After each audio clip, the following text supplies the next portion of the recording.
Newsflash, no one is really pro-choice.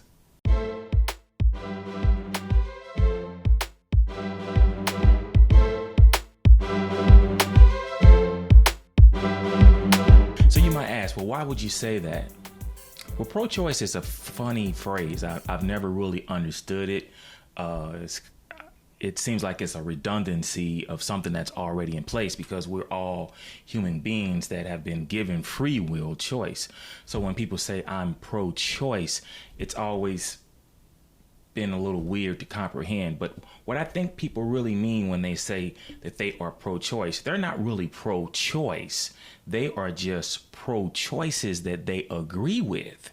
If you were pro-choice, then you wouldn't have a problem with the choice that the Supreme Court justice made in overturning Roe v. Wade.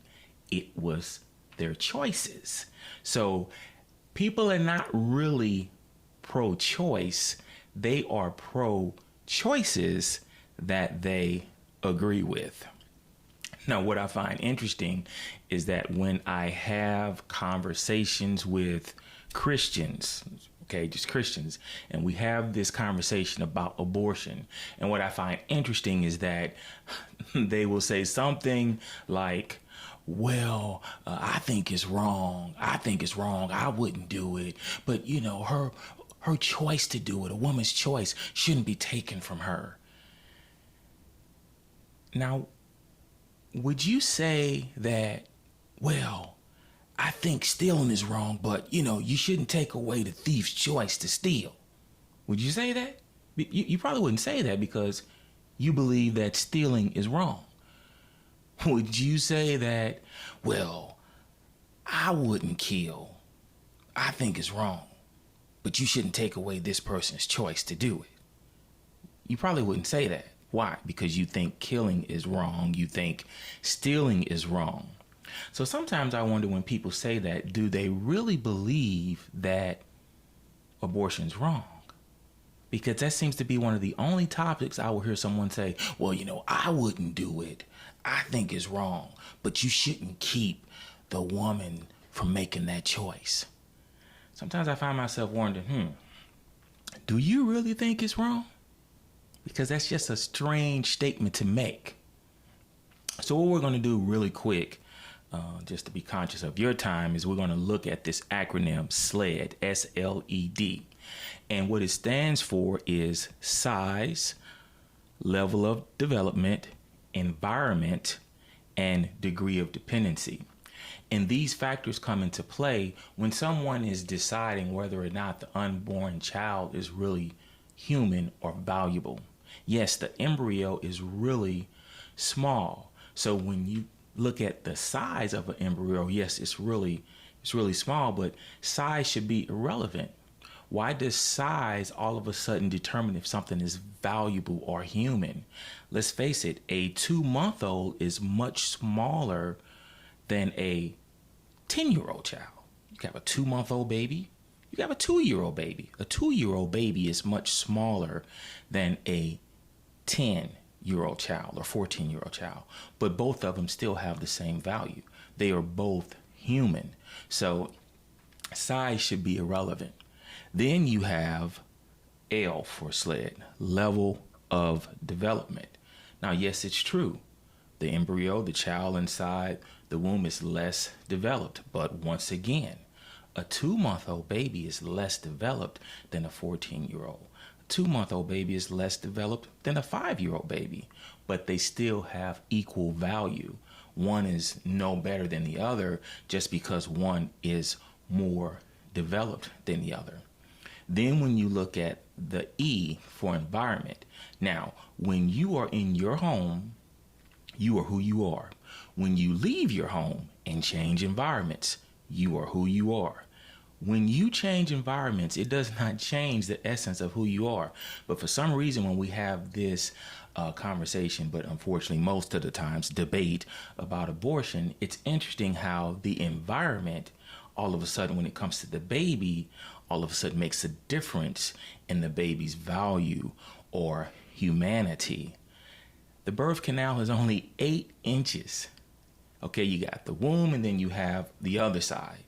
Now it's amazing that if the baby is in the womb in that environment, then all of a sudden the baby's value and worth is all up in question.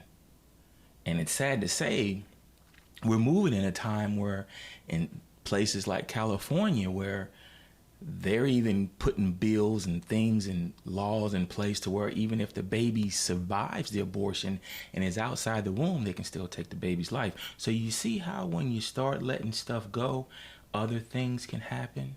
So environment is irrelevant.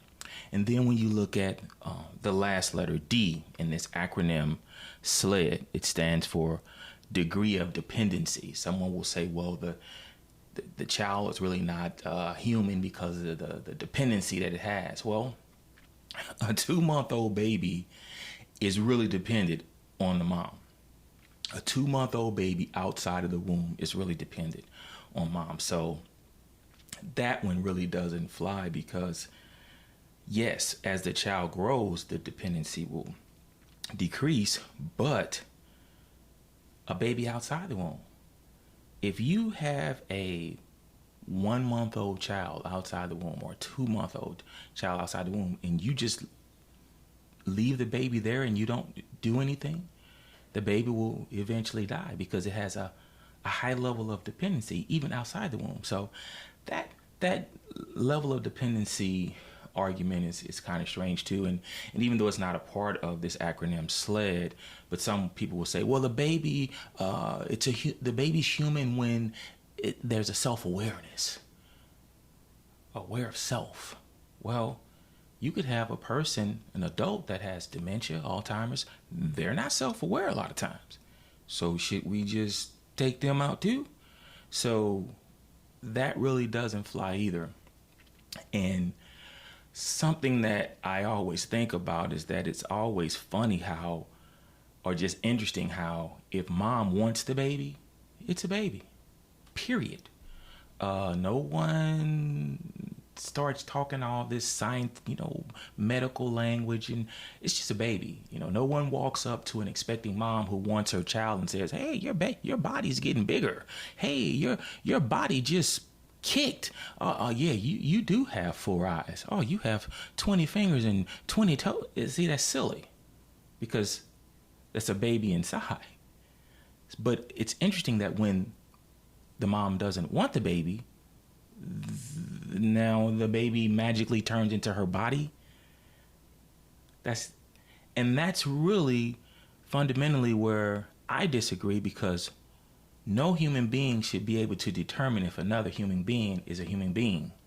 I mean, as African Americans, we already know that didn't work out too well for us at one time when other human beings determined our humanity. And now we have this in the womb where the society has said, well, mom can determine if that baby is a baby. Because if mom wants that baby, it's a baby. No questions asked. No one walks up to her and says, oh, you're not pregnant, or you're not expecting. They don't say that. That would be insulting. Why? Because mom has deemed that baby a baby because her desire to have it. And as simple as that. And then another objection is the rape objection that always tends to come up. And sometimes I think it's somewhat of a unfair objection, not because we're not saying that it doesn't happen, but most times when people bring up the rape objection, it's really meant to put the person in the pro-life position in a uncompassionate, light. It's if to say, well, I mean, rape, what are you going to do with that? It's really meant a lot of times to just shut the conversation down. But those who are pro-life, it's not like they don't understand that rape is tragic and that it's horrible. It doesn't mean that just because they may be an advocate for the child growing inside.